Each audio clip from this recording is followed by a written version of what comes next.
What's going on, everybody? Welcome back to Self Taught Garage. And today we're going to be doing I'm not sure what part this is, but I'll put whatever part this is on the screen right in here. So, we're working on part, whatever this is, of the trailer. And what we're going to do today is just some nitpicking things, stuff to try to make it look a little better. But these wheels are awful. They're real bad. I've got online, I've been looking for new wheels and tires. And the wheels and tires that I've been finding is mainly just tires. You can't get the wheels as included. I mean, you can, but the cost difference is pretty substantial. Like the tires by themselves are roughly anywhere from 70 to 100 plus. And then tires and wheels are well over 150. So I'm gonna get a set of at least 2 new tires, so that way if anything happens, we got them. For now though, we're gonna work with the wheels because they are what I got. So here in a second, I'm gonna get everything set up and I'm gonna show you all the way I've been cleaning off a lot of this old paint, the way it's flaking and everything. And then of course, I'm gonna have to take a wire wheel to them just to clean up a little bit of the rust. I'm not too worried about the rust. I guess it's a type of rust spray. It's not Rust-Oleum. It's something different. It's from the local farm supply. But it's oil-based, which means it'll help prevent rust as well. And oil-based paint, literally, you can put it on anything. It's what they used to paint the lines on the road with. I'm not sure if they still do or not, but oil-based paint just lasts forever. It's fairly cheap, and you can literally put it anywhere and it's going to stay. So, like I said, got oil-based paint. We're going to paint the wheels, try to clean them up a little bit. And then something else we're probably going to do in this part is the receiver right there. The receiver is bolted on. I believe I mentioned it before when we done the walk around. I feel like that is the worst thing someone can do. So we're going to get those bolts undone, reshape the receiver the way, because it's been bent where they bolted it. They tightened the bolts down, kind of bent the receiver. We're going to get it bent back into square, and then I'm going to take some 3-inch angle that I have, and we're going to beef the neck up a little bit, because obviously we beef it up, then that receiver is going to fit the proper way. And we're going to get it all welded on and solid. And yeah, after that, we're probably going to start getting the lights put on, or at least wiring in the lights. We got to clean up some of the old wiring, and we may even go as far as cleaning up some of this paint on this frame. So, with no further ado, I'm going to get y'all set up and we're going to get at it. I know y'all can kind of see the camera leg. I apologize. Let's see if we can adjust it just a hair.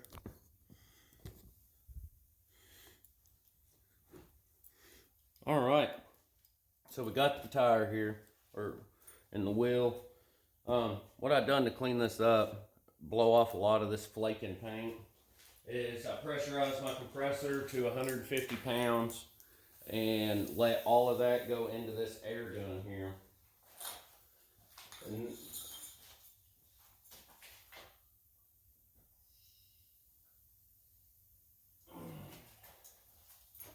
all right, I pressurized the compressor to 150 pounds, let it all go into the gun, and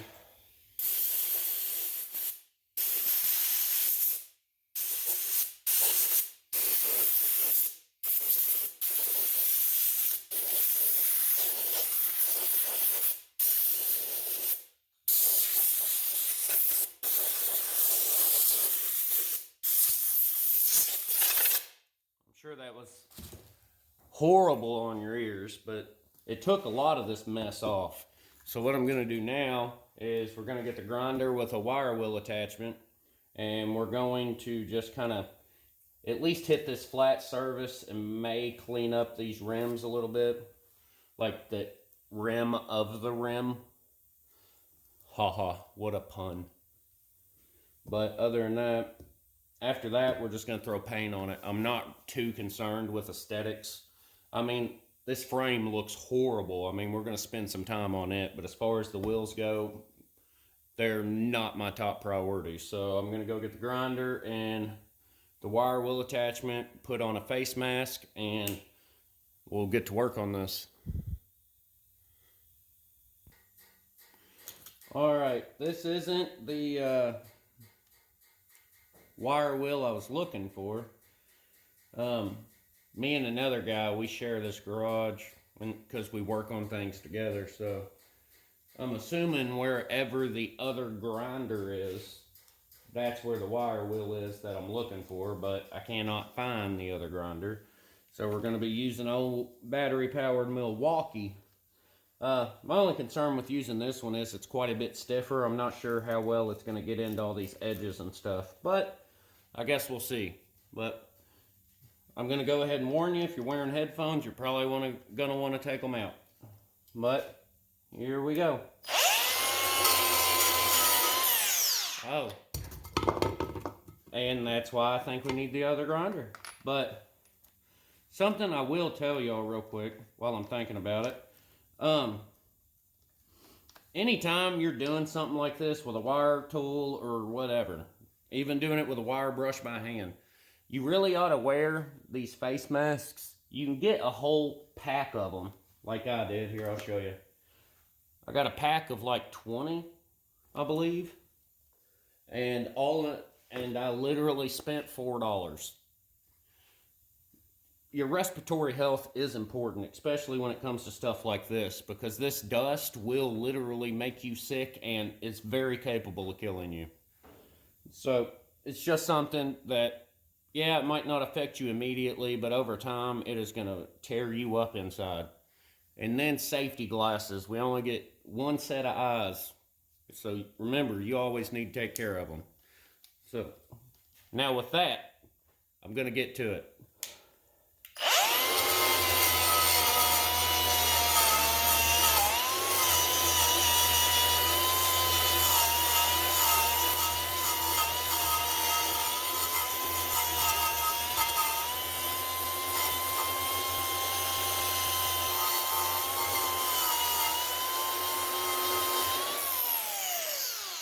Also, doing this on a wheel, be careful around your valve stem. You want to take your time there. You can rush over the rest, but take your time around these valve stems, man.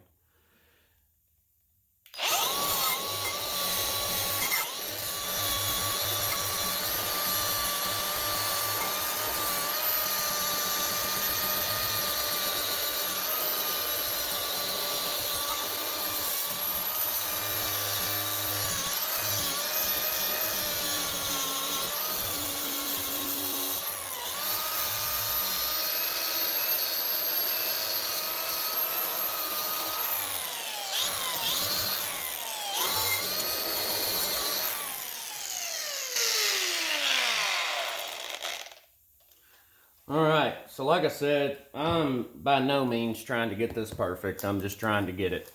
But as you can see, this valve stem doesn't have a valve cap. So I planned ahead, got me some of these plastic valve stem caps. They're 80 cents at Walmart. So I mean, for those of you that don't have them, there's really no reason not to. So I'm going to put our valve stem cap on. And where I live, it is very cold. So I've had my spray paint in front of the heater getting warmed up. And this is the paint I got. Like I said, it was like $3.50, oil-based gloss. So, and it is black. So, I mean, this stuff does stick to everything, and it does a pretty good job. And most often, it takes a single coat in order to do what you need to do. So, and yes, I didn't get the back side of this wheel because I'm not concerned about it. Nobody's going to see the back. And to be completely honest, I'm still not sure if I'm going to have to buy new wheels or not. So I ain't going to spend too much time on them.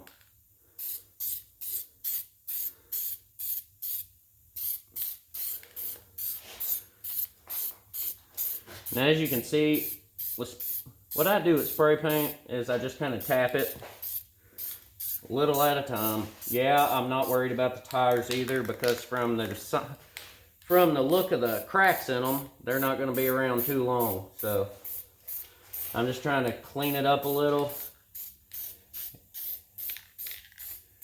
And we'll call it good enough, good enough.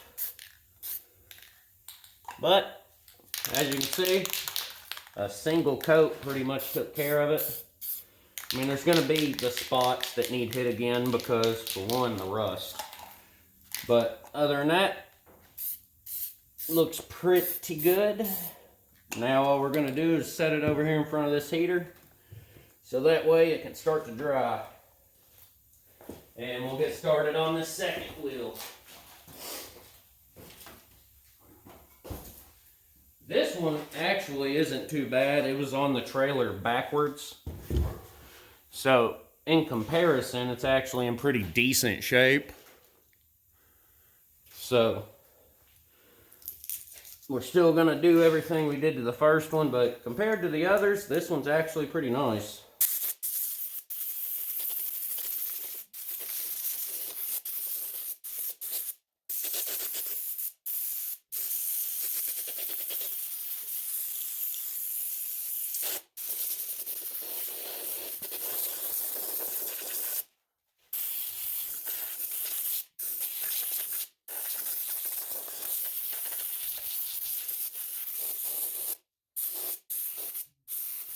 Yeah, let's go ahead and say it. Looks can be deceiving.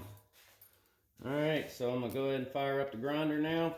And we're going to hit it. And if that don't clean it completely up, I'm going to have to kick that compressor back on to build up air pressure. And then we'll do it again.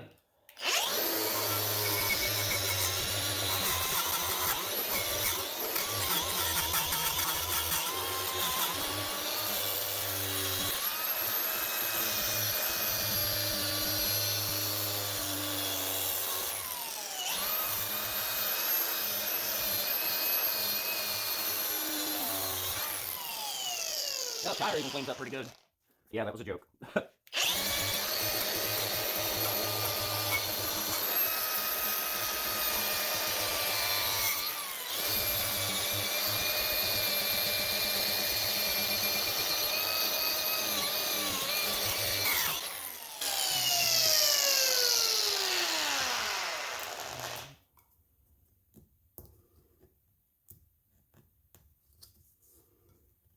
Yeah, there's an area right here behind the valve stem that I know y'all seen I couldn't get to. I'm just trying to flake off what little bit of paint's there. And on this one, it has a valve stem cap, but I'm just going to leave that on there to paint it, and then I'm going to put the new one on. And like I said with the last one, same thing goes. I'm not all that worried, so we're just hitting them to clean it up. It ain't got to be professional. It ain't got to look amazing. I'm just doing it, for one, to help save the wheel, because if they keep rusting at this rate, who knows how much longer they're going to be good. And for two, just for looks, this trailer is a pile of junk, man. And that's something I'm hoping that if I keep working at, we can change. I want to show y'all that not all trash is trash. A lot of things with a little bit of effort can become great. Because in today's society, just today's world, look at everything that we throw away. We waste. We're the most wasteful country in the world. We try to fix nothing. We reuse nothing. So I love going around turning trash into treasure. And that's really what this channel's about. I don't really care what it is. I don't care what it looks like. If there's potential, there's potential. So, this one's got something on it. You can see it there. It's kind of bubbling this paint. So, it's going to have to be some sort of oil. But, even then, it shouldn't be making this oil-based paint separate like that. So, hopefully, once this coat dries, I'll hit it again. And, hopefully then, whatever that is, will come off of there. So, while those wheels dry, what we're going to get started on is the receiver here. And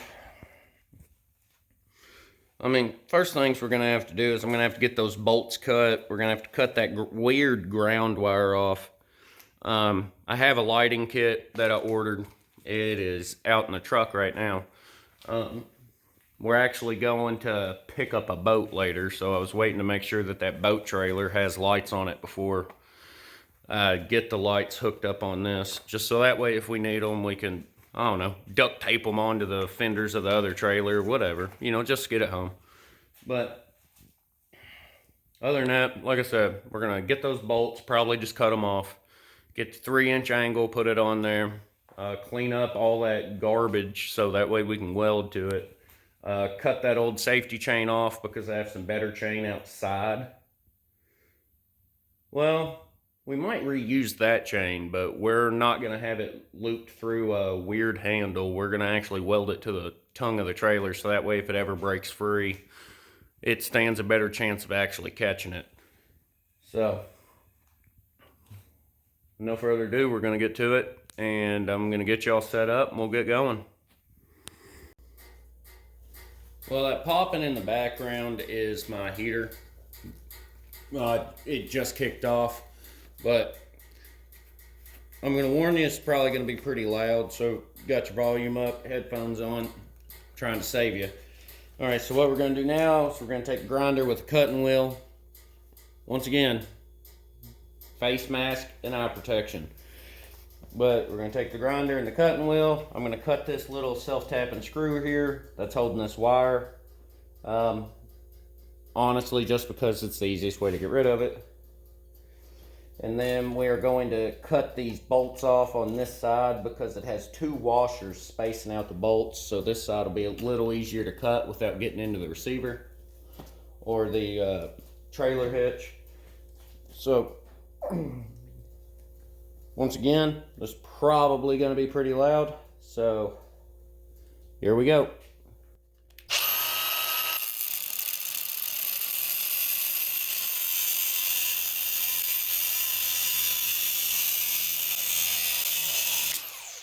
All right, on to number 2.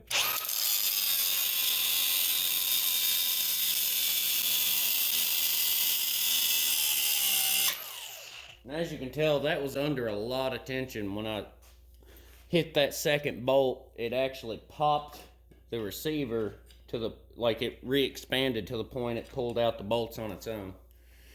And just a reminder, when you cut something with a grinder, it is hot. So you don't want to just take your bare hands and run over and grab it because you will get burnt. So what I do is typically cut it, drop it on the floor where I'm working, so that way afterwards I don't forget to pick it back up. And there are tons of washers in there. There's washers on both sides of this thing. So let's see how many are in there. 2, 4, 5, 6, what? 1, 2, 3, 4, 5, 6, 7, 8. 8 washers in all. 2 bolts. Goodness. They were doing a little bit of everything trying to get this to hold on there, weren't they? Alright, so now that that's done, like I said, I'm going to cut this self-tapping screw here because as rusted as it is, I don't see us getting it off any other way. So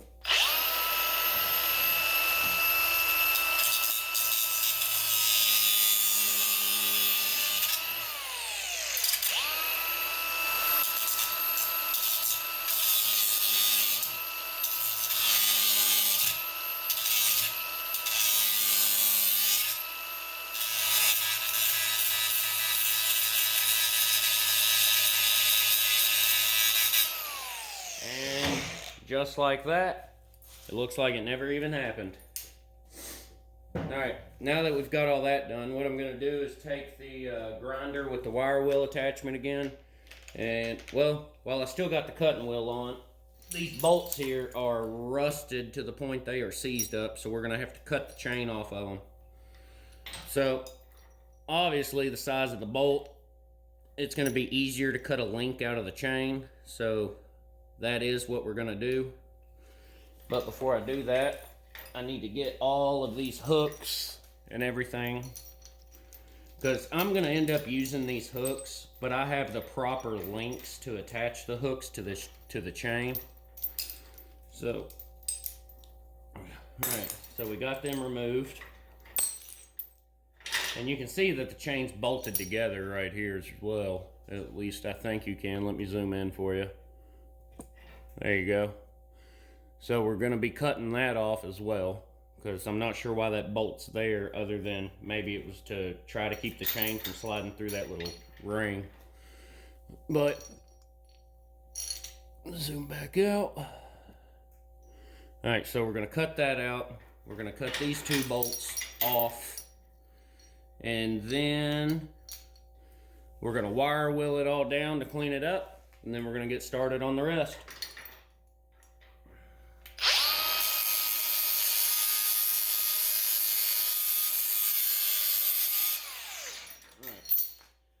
I'm going to use a pair of pliers in order to hold this from walking around. I'm not interested in trying to cut myself with a grinding wheel. And no, I didn't just use the grinding wheel to do that. I used the bottom right here that is steel. You don't want to be hitting anything with these grinding wheels. When they come apart, it is deadly.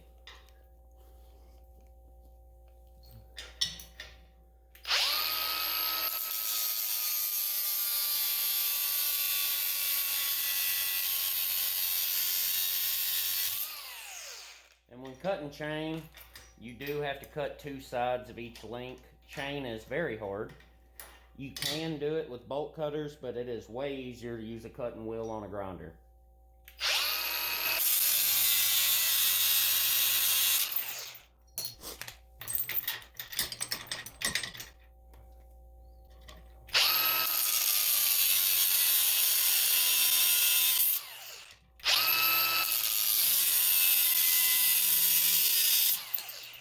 And I know you all could just hear how this kind of got bound up. What I like to do, first off, take your hand off the trigger, but I will kind of rotate it around in my hand while pressing on it, like push and pull. Make sure it didn't damage the blade, because seriously, when these come apart, it is very, very dangerous. You will have a bad day. All right. So we've got that done. Now we're going to go to this bolt in the center of the chain. Let's see if this is the center. Because I anticipate cutting this in the center to weld it on. Or not cutting it. I actually thought it was two pieces bolted together. But as you can see, it's relatively even chain. So that means we can take this center link, once we get the chain separated, take the center link, put it up against the frame just like that on the underside, and then we can weld a bead on each side of this chain link in order to attach it to the bottom of this trailer. So that very well may be what we do, because if I attach it to the bottom like that, I get the one link on the bottom, and then I can take these two links on either side, press them up against the sides here, right? And then I can put a weld on each side of a third link, so there'll be 3 points of contact on the trailer with 3 separate links of the chain. It's just it's comfort of mind for me. I've said this in videos before. There's no such thing as overkill. If you do it right the first time, you never have to do it again. It's all along the same lines. So, now what we're going to do is we're going to clean up the tongue of this trailer. I'm going to get the wire wheel out, or get the wire wheel attachment onto the grinder, and we're going to start going over this trailer. And I know I've said it multiple times, but I'm going to say it again. When you are doing anything like this, especially with rust, old paint, wear some sort of respirator, some kind of mask. Try to save yourself.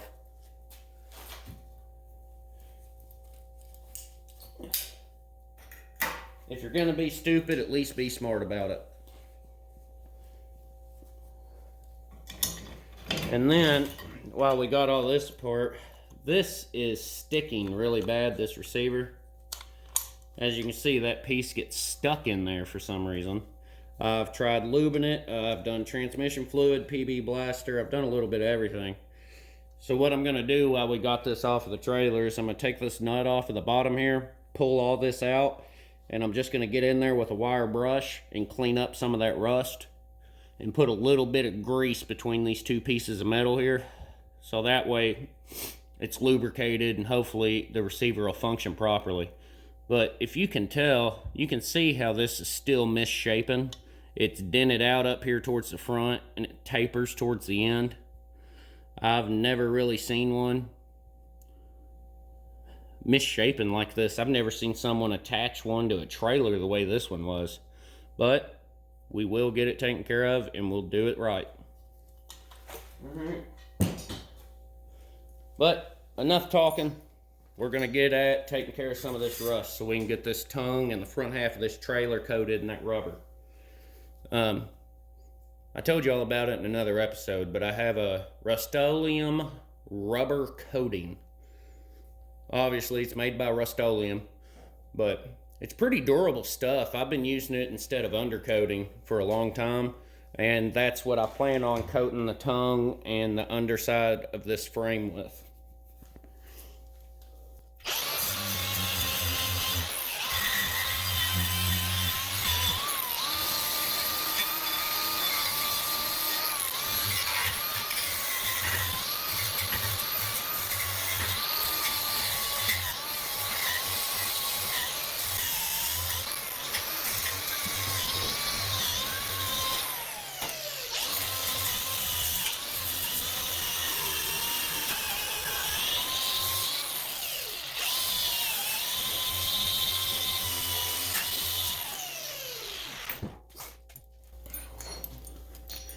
Sorry about that, running off camera a little bit. Let me get y'all turned here so you can see what I'm doing.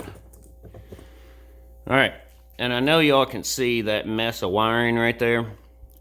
That's the wiring that we are going to be replacing, and there's some kind of belling twine here, which if you don't know what belling twine is, the key word is belling.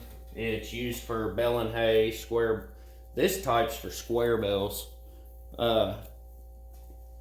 But yeah, for some reason there's a lot of that on here. And this wiring is actually missing the, let me get it out of here and I'll show you. It's missing the plug, so it's a good thing I ordered a whole tail light kit. I was wondering if the wiring was good or not. I honestly didn't check, but I need to stop talking and just get to work, right?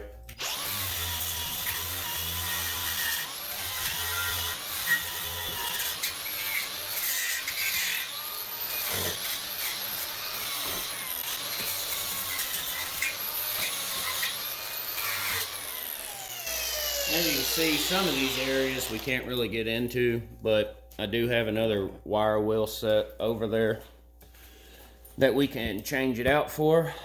All right, let me move our light over here so y'all can see a little better. This thing is making a pretty dramatic difference in the look. All right, that's a little better. I mean, it's actually, this paint that's on top looks not all that bad, but we're still gonna redo it.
I don't know if y'all can tell the difference that this is making on camera as much as I can, but it is looking substantially better.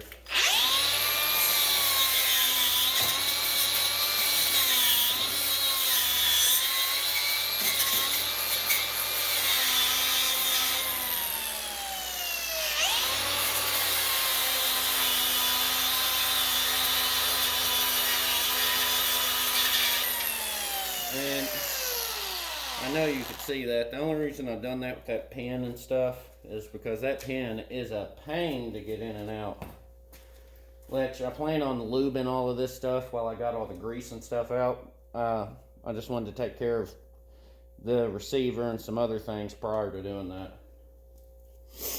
So we got the area cleaned up that I was wanting to get cleaned up. So the next thing we need to do is, I don't know if you can tell, but this is more than likely a galvanized receiver.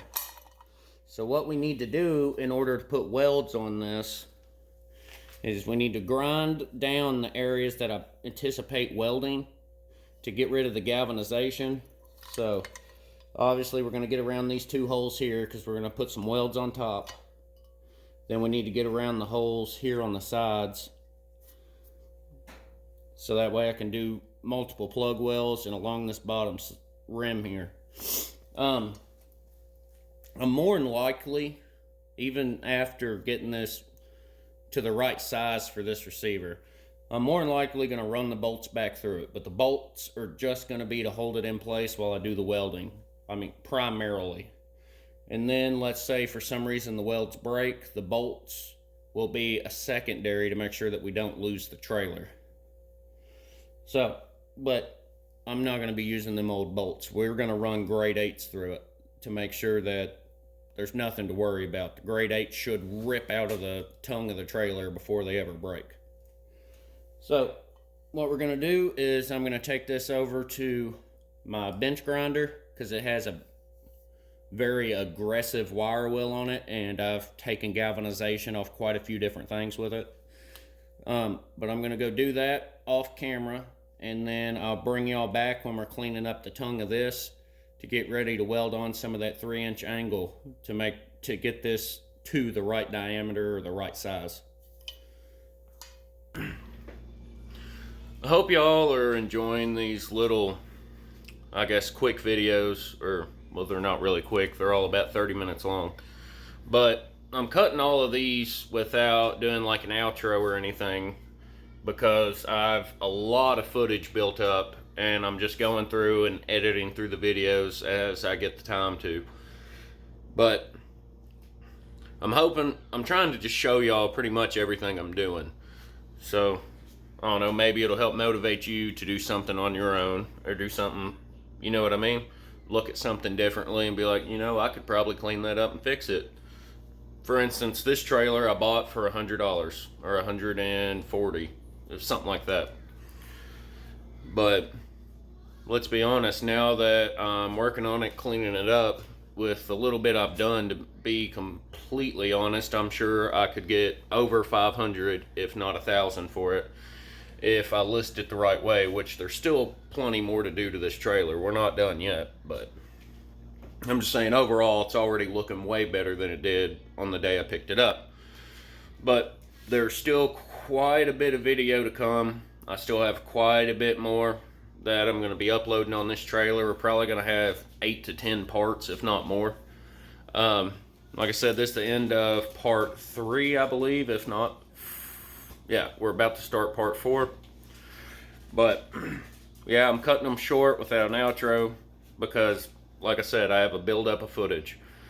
But I hope y'all are enjoying it, and I hope you continue watching the rest of the series because I'm interested in seeing what it's going to look like in the end, as I hope you all are.